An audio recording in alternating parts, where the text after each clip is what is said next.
The one phrase that we've heard over and over since the death of Steve Jobs was announced is, he changed the world. And it would be hard to find anyone who would disagree with that. We begin our coverage this morning with CBS News correspondent John Blackstone, who is outside Apple's headquarters in Cupertino, California this morning. John, good morning. Good morning, Erica. Well, here at Apple's headquarters, the flags have been lowered to half-staff. People have been coming by here and to Jobs' home in nearby Palo Alto to leave flowers and condolences.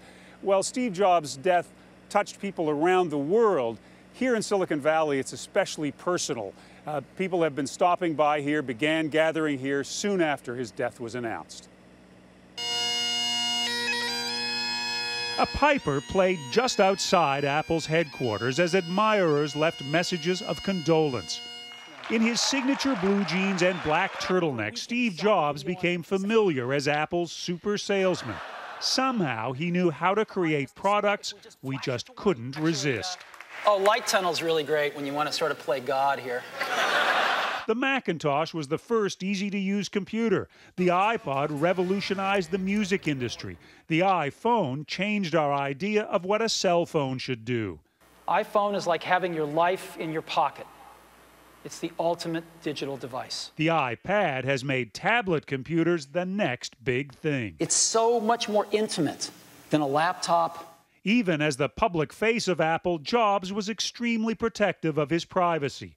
But in a 2005 commencement speech at Stanford University, he spoke revealingly of his early life and his birth in 1955.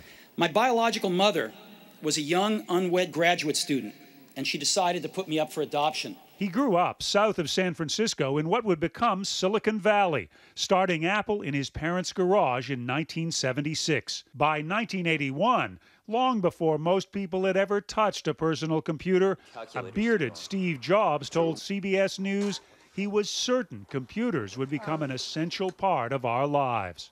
It's not going to happen at once. It's just going to be very gradual and very human, and will seduce you into learning how to use it. And with product after product, Jobs did seduce millions into buying Apple's stylish devices. In 2009, after a 6-month medical leave from Apple, Jobs returned and uncharacteristically spoke directly about his health. 5 months ago, I had a liver transplant. So I'm vertical. I'm back at Apple, loving every day of it. But more health problems followed. In January this year, he took another medical leave, but then showed up at an Apple conference in June. And thank you very much. In August, he announced he was stepping down as CEO, saying he was no longer able to continue.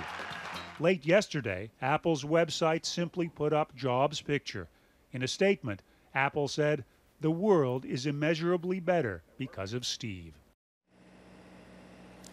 Now, Steve Jobs was famously private and secretive, but through the products he created, millions around the world came to feel they know him. Erica, Chris? John Blackstone this morning at Apple's headquarters. John, thanks. That graduation speech at Stanford that John referred to has been viewed now more than 5 million times on YouTube. Jobs gave the speech less than a year after revealing he was being treated for cancer. We want to show you more of that speech in which Jobs addresses his mortality in typical head-on fashion. Remembering that I'll be dead soon is the most important tool I've ever encountered to help me make the big choices in life. Because almost everything, all external expectations, all pride, all fear of embarrassment or failure, these things just fall away in the face of death, leaving only what is truly important. Remembering that you are going to die is the best way I know to avoid the trap of thinking you have something to lose. You are already naked.